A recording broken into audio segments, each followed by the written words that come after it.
राजेश गुप्ता, राजेश गुप्ता, आप क्या कहना चाहते हैं जो हिमाचल में हो रहा है, जो यूपी में हो रहा है और जो कर्नाटक में हुआ?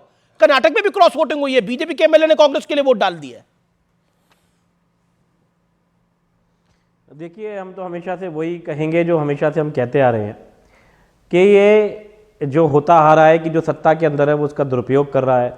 अब एक दूसरे के ऊपर आरोप लगाते रहो, लेकिन मुझे लगता है कि जो लोग किसी पार्टी के ऊपर चुनाव लड़के आते हैं, जीतते हैं, एक पार्टी ने आपको टिकट दी, आपने अपनी विचारधारा लोगों के सामने, जनता के सामने रखी, उसके बाद में आप इस तरीके से एक पार्टी से दूसरा, कभी कभी तो बिल्कुल विरोधाभासी विचारधारा में भी चले जाते हैं।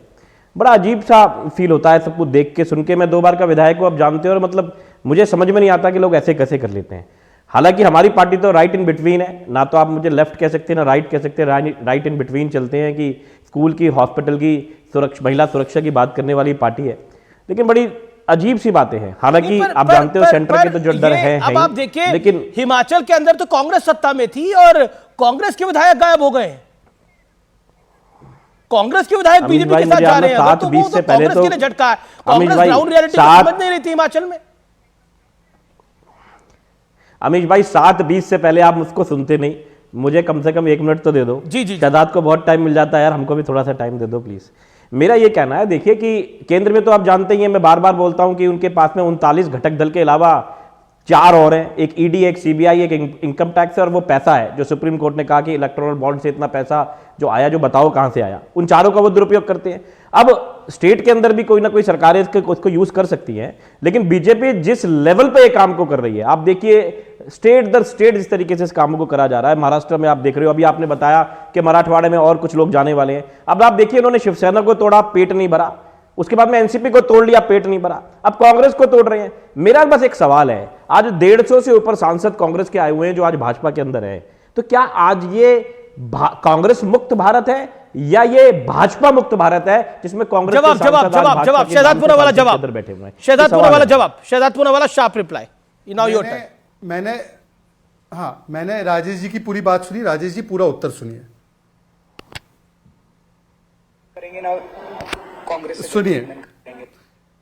बच्चों की कसम है, ना बीजेपी से गठबंधन करेंगे ना कांग्रेस से गठबंधन। बच्चों की कसम है, ना बीजेपी से गठबंधन करेंगे ना कांग्रेस से गठबंधन करेंगे। अमीश जी, आप बीच में मत बुलवाइए। अमीश जी, पार्टी की तरफ से बैठते हो। अमीश जी, ये तरीका नहीं है भाई। अमीश जी, क्या तरीका है भाई? मेरे हर जवाब में इंटरप्शन। अच्छा बोलिए, आप बोलिए। Amish ji, this is not fair. Shahzad बोलिए, आप बोलिए। बोलो। नहीं, अमीश जी प्लीज बोलो। एक तो ये है कि राजेश जी, आपकी 1 सीट है, हमारी 303 है, समय फिर भी आपको उतना ही मिलता है जितना हमें मिलता है, तो प्लीज बीच में मत बोलिए। दूसरी बात, बच्चों की सौगंध खाते कांग्रेस से हाथ नहीं मिलाएंगे। सोनिया गांधी को जेल भेज देना चाहिए। सोनिया गांधी भ्रष्ट है। उन्होंने कहा कि आपने शराब में दलाली की है, शराब घोटाला किया है। ये एक दूसरे के प्रति बोलने के बाद एक दूसरे के साथ गठबंधन में आते हैं और ईडी सीबीआई का बात करते हैं। तो राजेश जी बताइए, छत्तीसगढ़ में तो आपने ईडी की मांग की थी कि वो गिरफ्तार करे राहुल गांधी को शराब घोटाले में और भूपेश बाघेल को, तो तब ईडी ठीक थी। और इन लोगों ने मांग की थी कि अरविंद केजरीवाल को गिरफ्तार करे, तब ईडी ठीक थी। अरे मतलब कि सुप्रीम कोर्ट का चंडीगढ़ का वर्डिक्ट आप कोर्ट करते हो और सुप्रीम कोर्ट ने कहा ईडी सही काम कर रही है, तब आप नहीं कोर्ट करते। मतलब अपने अपने हिसाब से कोर्ट करना है। जवाब दे दूं। दूसरी बात, आप बताइए ना आज कि आपको इतना डर है। राजेश जी 10 सेकंड और 15 सेकंड और मैं राजेश जी बताइए कि अन्ना हजारे की उंगली पकड़कर राजनीतिक पटल पर आए, तब लालू को करप्ट बोलते थे ना। लालू तो कन्विक्टेड करप्ट है। ईडी सीबीआई का केस छोड़िए, कन्विक्टेड करप्ट है। उस पर क्या स्टैंड है आपकी पार्टी का? पवन मुड़ी तो कन्विक्टेड करप्ट है, उस पर क्या स्टैंड है? छगन भुजबल, अशोक चौहान, ये सब छोड़िए, ये कन्विक्टेड करप्ट है, इस पर स्टैंड बताइए। शहजाद, मैंने आपसे एक बात रखी थी, आपने उसका सीधा जवाब नहीं दिया, और मैं समझ सकता हूं क्योंकि जवाब आपके पास में है नहीं। अगर आपने जो मुझसे बात पूछी तो नीतीश कुमार जी को मानसिक असंतुलन खोने वाला आपके नेताओं ने बताया जब उन्होंने विधानसभा के अंदर एक भाषण दिया महिलाओं के ऊपर। ब्रजभूषण सिंह जी के ऊपर आपका क्या स्टैंड है? आपकी आवाज निकलती नहीं है उसके अंदर। आप महबूबा मुफ्ती जी के साथ में सरकार बना चुके हो, फारूक अब्दुल्ला जी से बात कर रहे हो, आप वो लोग हो। आपने अकालियों के साथ में समझौता तोड़ा। आप आईटी सेल में रोज लिखते हो किसान आतंकवादी, खालिस्तानी, उनके साथ में फिर बातें किस लिए करते हो? आपने कहा 70,000 करोड़ का घोटाला करा, उसी अजीत पवार को आपने अपनी पार्टी में लेकर उप मुख्यमंत्री बना दिया। आप क्या बात करते हो यार? आप अपने आप को 400 कहते हो, 400 पार करोगे तो फिर आपको सबकी जरूरत क्यों है? सबके पैर क्यों पकड़ रहे हो?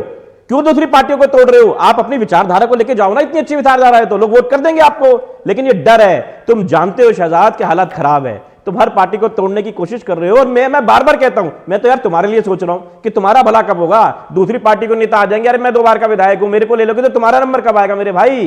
तुम्हारा नंबर भी तो आना चाहिए ना। तुम मेहनत कर रहे हो, तुम बोल रहे हो तुम्हारे करोड़ों कार्यकर्ता है जो इस जमीन पे समय काम की कर रहे हैं। बहुत बड़ी खबर